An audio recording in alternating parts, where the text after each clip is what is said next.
Okay, I'm going to do a short video today about fixing this washer water inlet valve and also a cautionary tail.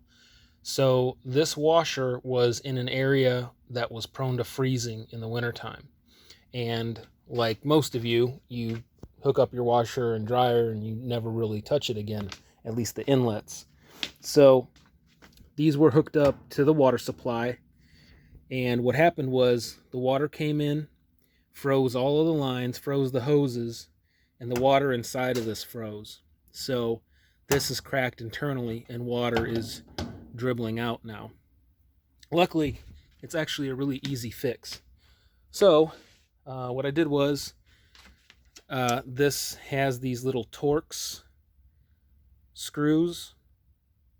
If you can see that or not. They're not a regular like Phillips head, they're a Torx bit. So, of course, that's something you typically don't have lying around your house. So, and this one didn't want to cooperate, so I ended up drilling that one out. But anyway, they're Torx fasteners. Apparently, General Electric thought that they needed an extra layer of security in here to prevent tampering because, we don't want thieves rooting around in the control panel of your washing machine. Makes perfect sense to me if you don't think about it. So once you remove this, here is this valve. It's held on by just a couple of these little screws. I've already loosened these up. They come out real easy, and then you just unclip this thing. So all you have to do is go online, figure out your brand and model number of your washing machine, and simply order a replacement water inlet valve. And you'll need to unclip that little hose there in the back.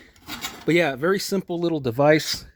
I'm not sure exactly where this is cracked, but it's definitely cracked because it is leaking. So, not a very expensive part. Also, sometimes these solenoids go bad. These are your solenoids.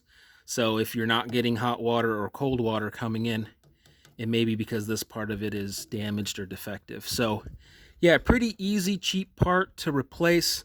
Definitely don't spend a bunch of money to have someone come out and fix it.